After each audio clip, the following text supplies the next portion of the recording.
آپ نے سنا ہوگا حضور نے سورہ رحمان کے بارے میں فرمایا ہے، سورۃ الرحمن عروس القرآن، یہ سورہ رحمان جو ہے یہ قرآن کی دلہن ہے۔ جیسے دلہن کو آپ خوشنما لباس پہناتے ہیں، آراستہ پیراستہ اس کو گہنے اور اس کو زیور پہناتے ہیں، تو جس طریقے سے سجاتے ہیں آپ دلہن کو، اللہ تعالیٰ نے ایک سورت قرآن مجید میں ایسی رکھی ہے سورہ رحمان کہ اسے خوب سجایا ہے۔ اس میں الفاظ کا در و بست، اس کا اپنا ایک ڈیوائن میوزک ہے۔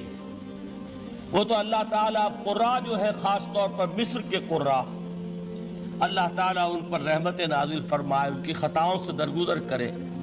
جس طرح قرآن کے انٹرنسک میوزک کو انہوں نے واضح کیا ہے، واقعہ یہ ہے کہ اگر یہ لوگ نہ ہوتے، شیخ عبد الباسط محمد عبد الصمد، شیخ محمود خلیل الحصری، یہ لوگ کہ جنہوں نے قرآن کے اس غنا، میوزک، یہ لفظ جو ہے آپ حیران نہ ہو کہ میں یہ کوئی شاید توہین کر رہا ہوں قرآن کی، حضور نے یہ لفظ استعمال کیا ہے، تغنو، اس قرآن کو اچھی سے اچھی خوشلہانی کے ساتھ پڑھو۔ من لم یتغن بالقرآن فلیس منا، جو قرآن کو بہتر سے بہتر انداز میں، اچھی سے اچھی آواز میں، خوشلہانی کے ساتھ پڑھنے کی کوشش نہیں کرتا، وہ ہم میں سے نہیں ہے۔ بلکہ ایک مرتبہ حضور رات کے وقت آپ گشت پر تھے، اپنے ساتھیوں کے حالات معلوم کرنے کے لیے۔ حضرت ابو موسیٰ اشعری رضی اللہ تعالیٰ عنہ ایک صحابی ہیں، ان کے گھر کے پاس سے گزر ہوا، وہ رات کو تہجد پڑھ رہے تھے، کھڑے ہوئے کیف کے عالم میں قرآن تلاوت کر رہے ہیں۔ حضور کو بہت پسند آئی ان کی قرآت، کافی دیر تک وہاں کھڑے سنتے رہے۔ اب انہیں کیا پتا کون سن رہا ہے۔ بالکل اسی طرح سمجھ لیجئے ایک بات یاد آئی ہے، حضور فرماتے ہیں کہ جس طرح کان لگا کر اللہ قرآن کو سنتا ہے، کسی چیز کو نہیں سنتا۔ ہمیں نظر نہیں آتا نا، ہمیں معلوم نہیں، ہم قرآن پڑھ رہے ہیں تو سننے والا کون ہے؟ سب سے زیادہ کان لگا کر خود اللہ۔ یہاں اس لیے مجھے یاد آیا کہ ابو موسیٰ اشعری کو کیا پتا تھا کہ کون سن رہا ہے۔ وہ اپنی کیفیت میں نماز میں تہجد میں قرآن کی تلاوت کر رہے تھے، اور ظاہر بات ہے ان کے گھر ایکڑوں میں بنے ہوئے نہیں تھے، ایک ایک کمرہ، ایک ایک کوئی حجرہ، ایسے تو گھر تھے نا صحابہ کے، لہذا حضور پاس سے گزرے، آواز آئی، کافی دیر سنتے رہے۔ اس کے بعد آپ تشریف لے گئے، صبح فجر میں ملاقات ہوئی تو حضور نے تحسین کے انداز میں فرمایا، یا ابا موسیٰ انک قد اوتیت مزمارا من مزامیر آل داؤد، اے ابو موسیٰ تمہیں تو آل داؤد کے سازوں میں سے ایک ساز اللہ نے عطا فرما دیا ہے۔ جس طرح حضرت داؤد، لحن داؤدی مشہور ہے کہ جب وہ پچھلے پہر رات کو حمد کے ترانے الاپتے تھے، قرآن میں ہے کہ پرندے شامل ہو جاتے تھے ساتھ، اور پہاڑ وجد میں آتے تھے، پہاڑ بھی ان کے ساتھ شریک ہوتے تھے۔ تو جس طرح کا اللہ نے ان کو لحن عطا فرمایا تھا، حضور نے تحسین کے انداز میں فرمایا، ہے ابو موسیٰ اشعری، اللہ نے تمہیں بھی آل داؤد کے سازوں میں سے ایک ساز عطا فرمایا۔ بہرحال قرآن مجید کا جو یہ میوزک ہے، قرآن کے الفاظ کا جو حسن ہے، جہاں تک حسن معنوی ہے وہ تو ہر لفظ میں ہے، لیکن یہ حسن ظاہری، حسن صوتی، حسن لفظی، یہ اپنے کلائمیکس پر آپ کو نظر آئے گا سورہ رحمان میں۔ لیکن قرآن میں یہ سورت اس اعتبار سے بھی ممتاز ہے، اس کی 4 آیات پر ذرا توجہ کریں گے، عجیب حقائق سامنے آئیں گے۔ جہاں یہ قرآن مجید کے حسن صوت اور حسن لفظی کی معراج ہے، وہیں اس کی پہلی 4 آیات میں 4 چوٹی کی چیزوں کا ذکر ہے، سب سے اونچی چیزیں۔ پہلی آیت کیا ہے؟ الرحمن، ایک آیت ہو گئی۔ رحمان کیا ہے؟ اللہ کا نام ہے۔ کبھی آپ نے غور کیا اللہ کے ناموں میں سب سے پیارا نام کون سا ہوگا؟ رحمان۔ کیوں؟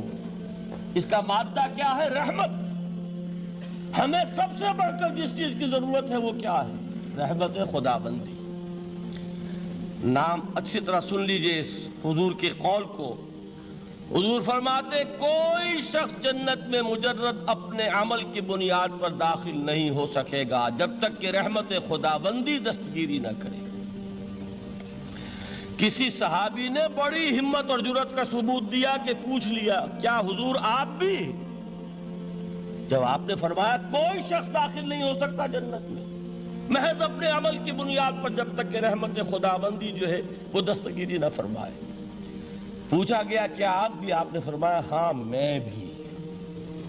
آپ انداز کیجئے کہ اگر محمد الرسول اللہ بھی رحمت خداوندی کے ضرورت مند ہوں تو تاب دیگراں چے رسد ہماری تو سب سے بڑی ضرورت رحمت خداوندی ہے۔ اب یہ رحمت جو ہے قرآن مجید میں اللہ تعالیٰ کی یہ شان دو الفاظ کے ذریعے سے آتی ہے، رحیم اور رحمان۔ اور کوئی مادہ نہیں ہے جس سے دو نام بنتے ہوں اللہ کے، لیکن یہ مادہ ہے واحد رحمت کا کہ جس سے رحمان بھی ہے رحیم بھی ہے۔ رحیم صفت مشبہ ہے، رحمت دائم ہو جائے گی، مستقل ہوگی تو رحیم کہیں گے۔ اور رحمان اس میں رحمت کی ہے وہ شان ہے کہ جیسے ٹھاٹھے مارتا ہوا سمندر ہو، ہیجان کی کیفیت، طوفانی کیفیت، رحمت خداوندی کا طوفانی جوش، وہ ہے رحمان۔ آپ تو رہتے اس علاقے میں ہیں، آپ کو معلوم ہے عرب اگر بھوکا مرا جا رہا ہو تو کیا کہے گا؟ انا جوعان۔ پیاسا مرا جا رہا ہو انا عطشان۔ بہت غضبناک ہوگا غضبان، غضبان آصفہ قرآن میں آیا ہے، بہت غضبناک۔ رحمان جس کی رحمت جو ہے جوش میں ہے، ٹھاٹھے مارتے ہوئے سمندر کے مانند۔ تو یہ اللہ تعالیٰ کے ناموں میں سب سے پیارا نام۔ اب آگے چلیے، الرحمن علم القرآن، رحمان نے قرآن سکھایا۔ رحمت خداوندی کا سب سے بڑا مظہر، رحمان کی رحمانیت کا سب سے بڑا مظہر قرآن ہے۔ ان میں جو منطقی ربط ہے اس کو سمجھتے جائیے۔ اچھا آپ یہ سوچئے، جو علم بھی انسان کو حاصل ہوا وہ کس نے دیا؟ اللہ نے۔ سائنس کا علم کس نے دیا؟ اللہ نے۔ علم آدم الاسماء کلہا، وہ علم الاسماء جو حضرت آدم کو دے دیا گیا تھا ازل میں، یہ اسی کا ظہور ہے، یہ اسی کی ایکسفولیشن ہے جو ہو رہی ہے اور ہوتی رہے گی ابھی۔ اور دوسرے علم ہے وہ کس نے دی؟ اللہ نے دی۔ لا یحیطون بشیء من علمہ الا بما شاء، مخلوق میں سے کوئی اللہ کے علم میں سے کسی شے کا احاطہ نہیں کر سکتا مگر وہ جتنا اللہ دینا چاہے۔ لیکن یہ کہ تمام علوم میں چوٹی کا علم قرآن۔ نوٹ کرتے جائیے، اب چوٹی کی چیزیں جمع کیجئے۔ اللہ کے ناموں میں چوٹی کا نام رحمان۔ اللہ نے جو کچھ انسان کو سکھایا اس میں چوٹی کا علم قرآن۔ خلق الانسان، انسان کو پیدا فرمایا۔ سوال یہ کہ حیوانات کو کس نے پیدا فرمایا؟ آسمان کس نے پیدا کیے؟ زمین کس نے پیدا کی؟ فرشتے کس نے پیدا کیے؟ کیا مطلب خلق الانسان؟ اس کی تمام مخلوقات میں اس کا کلائمیکس، اس کی تخلیق کی معراج، اس کے تخلیق کا نقطہ عروج انسان ہے۔ یہ ہے کہ جو مسجود ملائک بنا ہے۔ وَلَقَدْ كَرَّمْنَا بَنِي آدَمَ وَحَمَلْنَاهُمْ فِي الْبَرِّ وَالْبَحْرِ وَرَزَقْنَاهُمْ مِنَ الطَّيِّبَاتِ وَفَضَّلْنَاهُمْ عَلَى كَثِيرٍ مِّمَّنْ خَلَقْنَا تَفْضِيلًا۔ تو تخلیق میں سب سے اونچی تخلیق انسان کی، علموں میں سب سے اونچا علم قرآن کا، اللہ کے ناموں میں سب سے اونچا نام رحمان۔